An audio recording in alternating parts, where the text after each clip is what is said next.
तो दोस्तों चलिए लेकर के आ गए हैं आपके लिए रैपिड सेट नंबर 11। दोस्त इस रैपिड सेट 11 में 20 साइंस से काफी इंपॉर्टेंट क्वेश्चन डाले गए हैं जो एलपी और टेक्नीशियन ग्रेड 3 के लिए है। जो लोग एलपी टेक्नीशियन ग्रेड 3 की तैयारी कर रहे हैं दोस्त वीडियो बिल्कुल मिस मत कीजिएगा, शुरू से अंत तक के देखिएगा, काफी इंपॉर्टेंट है। जो आपकी सीवीटी 1 होने वाली है उसी को ध्यान में रखते हुए दोस्त ये सेट चलाया जा रहा है, ठीक है, तो बिल्कुल मिस मत कीजिएगा। चलिए इसमें देख लेते हैं जो 20 इंपॉर्टेंट क्वेश्चन है उसे देखते हैं। देखिएगा पहला नंबर क्वेश्चन, ये पहला नंबर आपका क्वेश्चन है। क्या कहा जा रहा है दोस्त? कहा जा रहा है ये चीजें कि निम्नलिखित में से कौन सी रेडियो फ्रीक्वेंसी जो है पूरी दुनिया भर में हवाई जो है नौवहन प्रणाली सिस्टम के लिए जो है उपयोग की जाती है।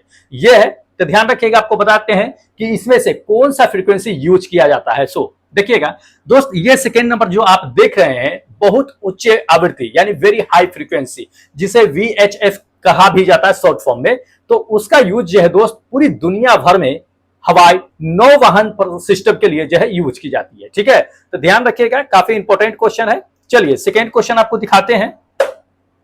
देखिए ये क्वेश्चन जो है इजी भी है और पूछा भी जाता है, ये इसलिए हम आपको जो है डाल दिए हैं कि सब तो तेज नहीं है, ठीक है, बहुत लोग ऐसे होंगे जो कभी साइंस पढ़े ही नहीं होंगे, ठीक है, फर्स्ट टाइम जो है ITI पढ़ करके या डायरेक्ट जो है प्रिपरेशन के लिए आए होंगे, तो ध्यान रखिएगा, आपको बताते हैं। देखिए इसमें क्या कहा जा रहा है कि फ़ारेनहाइट पैमाने के अनुसार जो है जल का हिमांक बिंदु क्या होता है, जल कितने डिग्री पर जमता है। तो हम लोग अच्छी तरह से जानते हैं कि 0 डिग्री सेल्सियस पे जमता है, लेकिन क्या है ना दोस्त कि यहाँ फ़ारेनहाइट की बात किया जा रहा है। तो 0 डिग्री बराबर कितना फ़ारेनहाइट होता है? 32 डिग्री फ़ारेनहाइट होता है, ध्यान रखिएगा। तो ये सेकेंड नंबर मेरा ऑप्शन क्या होगा कि करेक्ट होगा।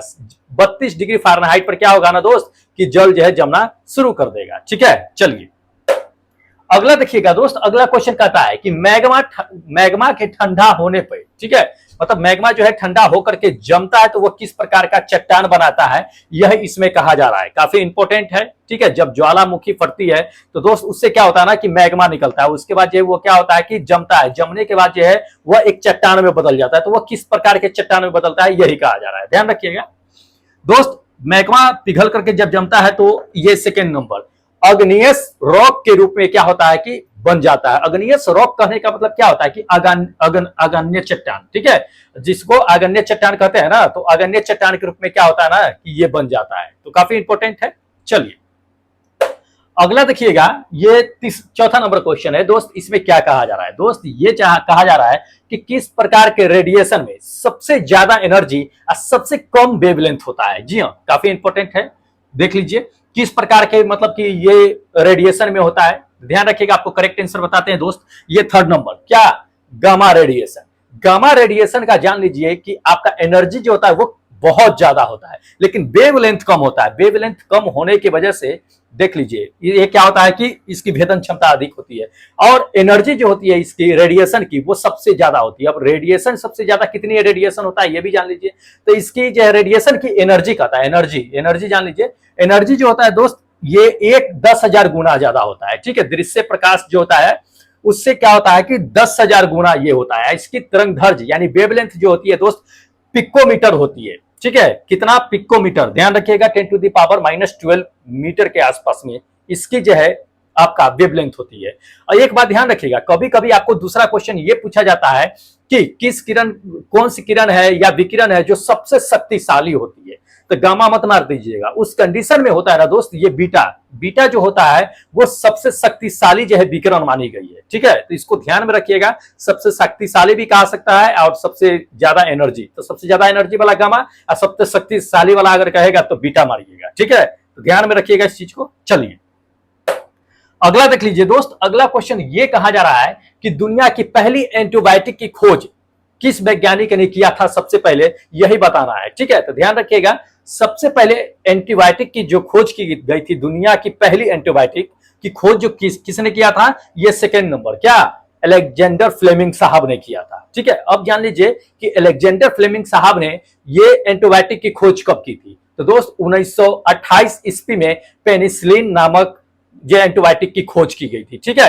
तो ये जो खोज किए थे ये लंदन में किए थे, सेंट मैरी जो हॉस्पिटल था उसी में रिसर्च कर रहे थे, उसी में इन्होंने क्या किया था कि पेनिसिलिन की खोज की थी। तो ध्यान रखिएगा, कभी कभी ये भी पूछ देता है कि पेनिसिलिन का खोज किसने किया था, तो अलेक्जेंडर फ्लेमिंग साहब ने किया था। इसको ध्यान में रखिएगा, पूछे जाते हैं सवाल। चलिए अगला देख लीजिए, अगला क्वेश्चन दोस्त कहा जा रहा है कि निम्नलिखित में से कौन सी एलएडी कहता है कि सेमीकंडक्टर प्रौद्योगिकी में जो है प्रयुक्त करने वाली जो है धातुओं में से एक है। जी हाँ, सेमीकंडक्टर में जो है यूज की जाती है, वो कौन सा है इसमें से धातु है, ये बताना है। तो देखिए, इसमें जो सेमीकंडक्टर में यूज किया जाता है एलईडी में, वो आपको हम बताते हैं कि दोस्त ये सेकेंड नंबर होगा। क्या? गैलियम। गैलियम धातु का यूज जो होता है एलईडी के सेमीकंडक्टर में यूज की जाती है, ध्यान रखिएगा। चलिए अगला क्वेश्चन देखिए दोस्त, गैलियम के बारे में जान लीजिए कि गैलियम जो होता है ना दोस्त, वो द्रव अवस्था में पाया जाता है, जो पारा के बाद जो है दूसरा ऐसे धातु है जो रूम टेम्परेचर पे लिक्विड अवस्था में पाया जाता है। या कहिए कि उसको अगर हथेली पे भी रख लीजिएगा, जैसे पिछला क्लास में भी हम आपको बता दिए थे कि इसको अगर हथेली पे रखिएगा तो ये एटमॉस्फेयर के टेम्परेचर पे ही क्या होता है कि ये पिघलना शुरू कर देता है, तो ये लिक्विड अवस्था में होता है। ध्यान रखिएगा, पूछे जाते हैं सवाल। देख चलिए अगला क्वेश्चन देख लीजिए। अगला क्वेश्चन आपको कहा जा रहा है कि निम्नलिखित में से कौन जो होम्योपैथिक के संस्थापक है। जी होम्योपैथिक के संस्थापक इसमें से कौन है? काफी इंपॉर्टेंट क्वेश्चन है, पूछे भी जाते हैं। तो जान लीजिए कि सैमुअल हैनीमैन। ठीक है, सैमुअल हैनीमैन जो है क्या है कि आपका ये होम्योपैथिक के जो है क्या है कि संस्थापक है। ध्यान रखिएगा, ये सेकेंड नंबर मेरा ऑप्शन क्या होगा कि करेक्ट होगा। ठीक है, तो ये चीजें अब जान लीजिए। ये सैमुअल जो है आपका हैनीमैन साहब का कहना क्या था, ये जब चिकित्सा पर जो रिसर्च कर रहे थे तो इनका ये कहना था कि कोई भी लिक्विड को जितना पतला किया जाएगा उसकी क्षमता उतना ज्यादा हो जाता है। जान लीजिए, किसी भी लिक्विड का, चाहे वो पानी हो, दूध हो या कोई भी लिक्विड हो, उसको जितना पतला कीजिए उसकी क्षमता जो है वो उतनी ही ज्यादा बढ़ जाती है या उतनी ही ज्यादा होती है। ठीक है, तो इसको ध्यान में रखिएगा। ये सैमुअल हक साहब का, ये सैमुअल मैन का कहना है। ठीक है, तो कभी कभी ये स्टेटमेंट दिया जा सकता है। चलिए अगला देखिएगा दोस्त, अगला क्वेश्चन आपको ये कहा जा रहा है कि 1962 के, ठीक है, 1962 में एक प्रतिपादित हुआ था, निम्नलिखित में से किस नियम से यह निष्कर्ष निकाला गया था कि दाब और आयतन का गुणनफल जो होता है वो लगभग क्या होता है कि दोस्त स्थिर होता है, यानी कि कांस्टेंट होता है। ये किसने कहा था, किसके नियम से ये जो है निकला था? ठीक है, 1962 में। तो ध्यान रखिएगा, आपको बताते हैं कि ये बॉयल्स के लॉ से, बॉयल्स के नियम से ये निकला था कि किसी भी क्या है कि पदार्थ पे जितना दाब लगाइएगा उसका दाब जो आयतन जो होता है वो गुणनफल जो होता है उसका वो कांस्टेंट होता है। ये बॉयल्स साहब का ही जो है नियम था। ठीक है, तो इंपॉर्टेंट है, इसको ध्यान में रखना है। चलिए अगला क्वेश्चन आपको दिखाते हैं। देखिएगा, अगला क्वेश्चन कहता है कि निम्नलिखित में से कौन सी जल में घुलनशील विटामिन है। जी हाँ, काफी लोग कंफ्यूज हो जाते हैं इसमें। दो तरीका से क्वेश्चन दोस्त पूछा जाता है इसमें। एक तो आपको ये पूछा जाता है कि कौन जल में घुलनशील है, और दूसरा पूछा जाता है कि कौन जो है वसा में घुलनशील है। दो तरह से क्वेश्चन पूछा जाता है, ध्यान रखिएगा। आपको इसमें क्वेश्चन जो है ये है आपका जल में घुलनशील। तो जल में घुलनशील दो विटामिन होते हैं, बी और सी, ध्यान रखिएगा। तो ये थर्ड नंबर मेरा ऑप्शन करेक्ट होगा, सी। बी भी होता है आपका जल में घुलनशील। अब जान लीजिए कि कभी कभी ये क्वेश्चन पूछता है कि वसा में घुलनशील विटामिन कौन है। तो वसा में घुलनशील जो विटामिन है, बी सी को छोड़ दीजिए दोस्त, कौन सा हो जाएगा? तो ये ए डी ई और के, ये क्या होता है कि वसा में घुलने वाला विटामिन होता है। और ये भी सवाल पूछे जाते हैं, इसलिए आपको हम यहाँ पे बता दिए हैं ताकि आप याद रख सकें। ठीक है, चलिए अगला देख लीजिए। अगला क्वेश्चन कहता है कि निम्नलिखित में से कौन सी बीमारी एक परजीवी के कारण होता है। जी हाँ, एक परजीवी के कारण इसमें से कौन सा बीमारी होता है ये बताना है। देख लीजिए, आपको हम बताते हैं कि परजीवी के कारण जो होता है दोस्त, ये सेकेंड नंबर क्या, मलेरिया। मलेरिया जो है दोस्त ये विटामिन कहते हैं परजीवी के कारण होता है। ठीक है, और किस परजीवी के कारण होता है ये भी जान लीजिए, प्लाज्मोडियम जो होता है उसी परजीवी के कारण होता है। प्लाज्मोडियम होता कैसे है? तो देख लीजिए, कोई संक्रमण मच्छर जो होता है अगर आपको वो काट ले तो वो मलेरिया होता है, ध्यान रखिएगा। प्लाज्मोडियम की वजह से वो आपके ब्लड में चला जाता है और उसी की वजह से क्या होता है कि दोस्त आप बीमार पड़ जाते हैं। तो ये परजीवी की वजह से होता है। चलिए अगला देख लीजिए। अगला क्वेश्चन कह रहा है इसमें कि किस ग्रह को लाल ग्रह के नाम से जानते हैं। जी हाँ, ये भी क्वेश्चन पूछे जाते हैं, तो सब जानते हैं ये चीजें कि दोस्त मंगल ग्रह को क्या कहते हैं हम लोग, लाल ग्रह के नाम से जानते हैं। ठीक है, मंगल ग्रह को। अब मंगल ग्रह जो होता है दोस्त ये लाल आखिर होता क्यों है? कभी कभी ये पूछ देता है कि मंगल ग्रह लाल क्यों दिखता है। देखिए, मंगल ग्रह पर जो होता है ना उसके सतह पर जो मौजूद है, ठीक है, मिट्टी, उसमें क्या होता है ना दोस्त कि आयरन ऑक्साइड होता है, फेरस ऑक्साइड होता है। उसकी वजह से क्या होता है ना कि लौह खनिज मौजूद होता है, फेरस ऑक्साइड। उसकी वजह से क्या होता है कि मंगल ग्रह जो है वो लाल दिखता है, ध्यान लीजिए। ठीक है, तो इसको ध्यान में रखिएगा, फेरस ऑक्साइड या जो है आपका आयरन ऑक्साइड की वजह से वो लाल दिखता है। चलिए अगला क्वेश्चन देख लीजिए दोस्त। अगला क्वेश्चन कहा जाता है कि चींटी के डंक में कौन सा अम्ल पाया जाता है। देखिए, चींटी के डंक में कहेगा या मधुमक्खी के डंक में कहेगा एक ही पाया जाता है एसिड। कौन सा एसिड पाया जाता है, ध्यान रखिएगा, ये थर्ड नंबर क्या दोस्त, मेथनोइक एसिड पाया जाता है। मेथनोइक एसिड को ही क्या कहते हैं हम लोग की फॉर्मिक अम्ल कहते हैं, फॉर्मिक एसिड कहते हैं। अब फॉर्मिक एसिड का जो सूत्र होता है दोस्त, ये होता है HCOOH होता है, ध्यान रखिएगा। तो फॉर्मिक एसिड सबसे ज्यादा जो होता है, जान लीजिए फॉर्मिक एसिड जो होता है वो लाल चींटी में पाया जाता है सबसे अधिक मात्रा में। तो ये क्वेश्चन भी दूसरे तरीका से पूछता है कि मान लीजिए कि चींटी अगर आपको काटता है तो आपको बिसाहट होता है या थोड़ी सी दर्द होती है, वो किसकी वजह से होती है, तो ये मेथनोइक एसिड की वजह से होती है या फॉर्मिक एसिड का ये इसी की वजह से होती है। ठीक है, तो ये भी क्वेश्चन पूछे जाते हैं, ध्यान रखना है। चलिए अगला क्वेश्चन देख लीजिए दोस्त। अगला क्वेश्चन कहा जा रहा है इसमें कि वह कौन सा जानवर है जो अपनी आंखों के रूप में जो है ध्वनियों को क्या करता है कि उपयोग करता है, आंखों के रूप में ध्वनि का उपयोग करता है। जी हाँ, काफी इंपॉर्टेंट है, कौन करता है, ध्यान रखिए इस चारों में से।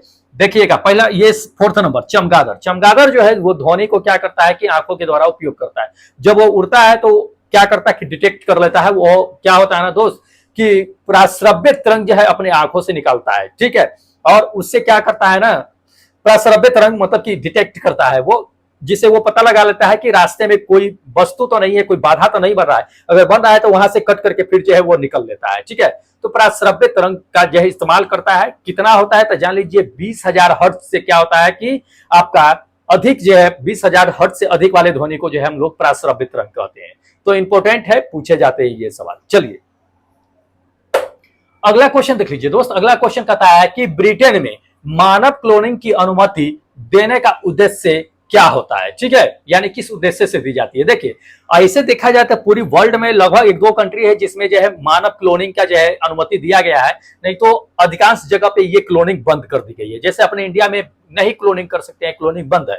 ठीक है, गवर्नमेंट ने बैन लगा रखी है।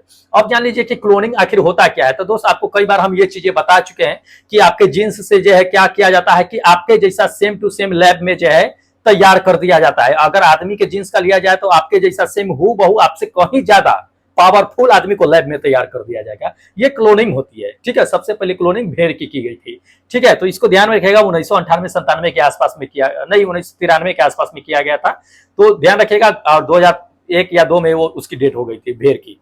तो सब ये क्लोनिंग जो है बंद कर दिया गया था कि मानव के लिए एक खतरा बन सकता है। ठीक है, इसलिए क्लोनिंग बंद कर दी गई है, लेकिन ब्रिटेन में इसकी अनुमति है। दोस्त क्यों अनुमति दी गई है यही बताना है इसमें, ध्यान रखिएगा।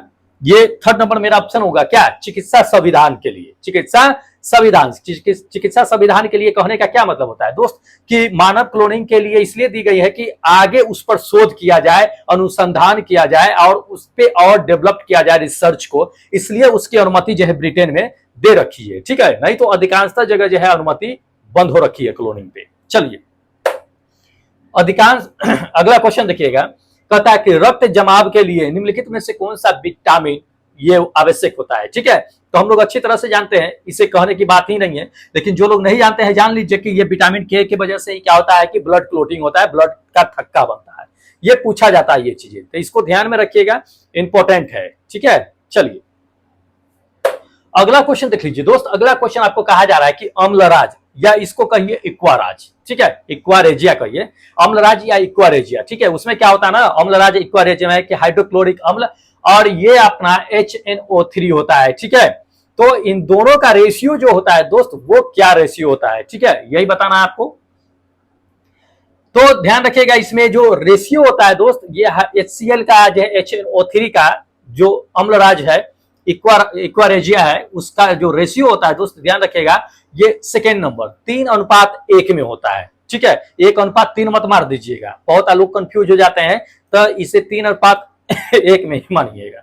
चलिए देख लीजिए अगला क्वेश्चन दोस्त, ये कहा जा रहा है कि पेट्रोल की गुणवत्ता किससे प्रदर्शित की जाती है। जी हाँ, पेट्रोल की गुणवत्ता जो होती है वो किससे प्रदर्शित की जाती है, ध्यान रखिएगा।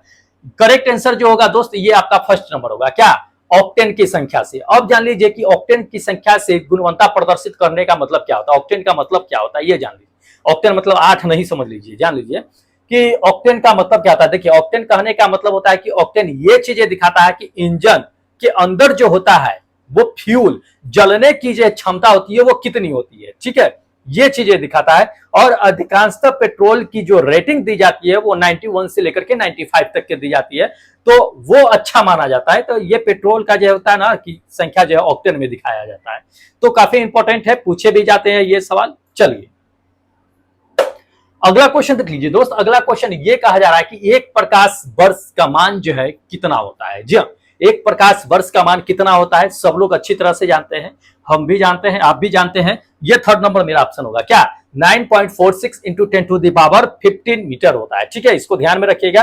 एक प्रकाश वर्ष बराबर होता है, एक प्रकाश वर्ष करने का मतलब क्या होता है कि प्रकाश द्वारा एक साल में तय की गई दूरी को प्रकाश वर्ष कहते हैं। ठीक है, तो इतनी जो है दूरी तय करती है वो 9.46 इंटू 10 टू द पावर जो है 15 मीटर होता है। ठीक है, इसको ध्यान में रखिएगा।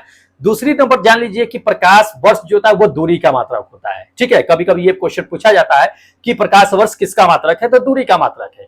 दूसरी नंबर बात ये पूछा जाता है पार्सेक के बारे में।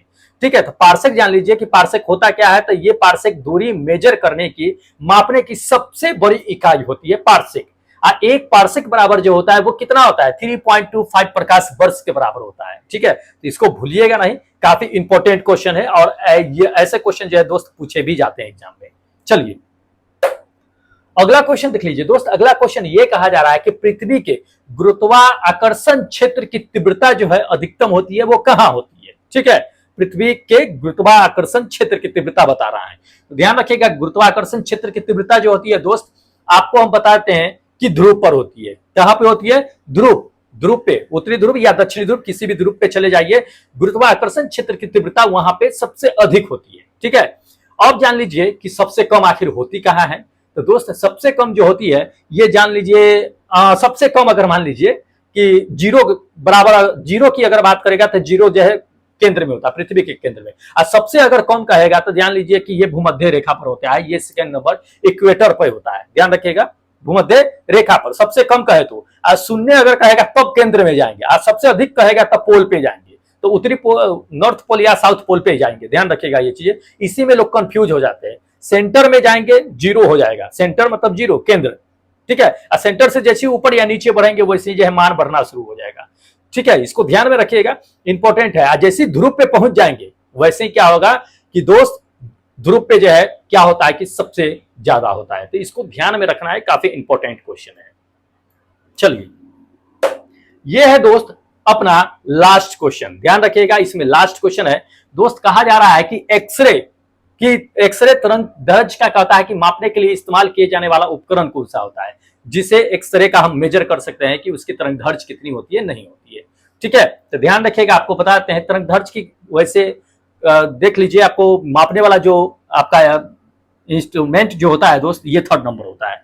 क्या है ये, आपका ब्रेग स्पेक्ट्रोमीटर होता है। ब्रेग स्पेक्ट्रोमीटर जो है दोस्त यूज जो किया जाता है डॉक्टरों के द्वारा यूज किया जाता है। ठीक है, तो इसको ध्यान में रखिएगा, काफी इंपॉर्टेंट क्वेश्चन है। तो दोस्त ये था अपना 20 काफी इंपॉर्टेंट क्वेश्चन जो एएलपी और टेक्नीशियन एग्जाम जो होने वाली है उसको ध्यान में रख करके ये सेट तैयार किए गए हैं, रैपिड सेट। आज यही सेट अभी कंटिन्यू चल रहा है। ठीक है, तो आगे भी अगर आपको ऐसे सेट चाहिए तो दोस्त चैनल को जरूर सब्सक्राइब कर लीजिएगा और बेल आइकन को दबा लीजिएगा, नोटिफिकेशन ऑन कर लीजिएगा। वैसे रोज हर दिन आपका 7 बजे शाम में ये वीडियो आ ही जाती है। ठीक है, तो इसको बेल आइकन दबा लीजिएगा ताकि आपको नोटिफिकेशन मिलता रहेगा। दूसरी नंबर बात कि अगर टेस्ट देना चाहते हैं एएलपी और टेक्नीशियन ग्रेड 3 की फ्री में, बिल्कुल निःशुल्क में, तो दोस्त आप इस एप्लीकेशन को डाउनलोड कर लीजिएगा। इसी एप्लीकेशन पे क्या होता है ना दोस्त कि टेस्ट होता है, बिल्कुल फ्री में होता है, कोई पैसा नहीं लगता है। ठीक है, तो इस एप्लीकेशन को डाउनलोड कीजिएगा या पिछला वीडियो देख लीजिएगा कि टेस्ट का पेपर का भी डिस्कशन कराते हैं, प्लस कितने लोग टेस्ट में पार्टिसिपेट करते हैं। दोस्त ऑल इंडिया से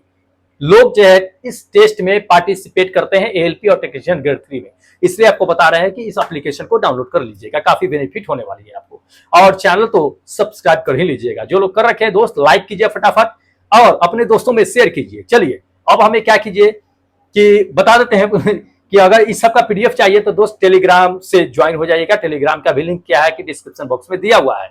ठीक है, तो देरी मत कीजिए, जो बताया फटाफट कर लीजिए और हमें इजाजत दीजिए, क्योंकि कल हम लेकर के आएंगे आपके लिए test paper plus score card. ठीक है, इजाजत दीजिए हमें, मिलते हैं नेक्स्ट वीडियो में, तब तक जय हिंद दोस्तों।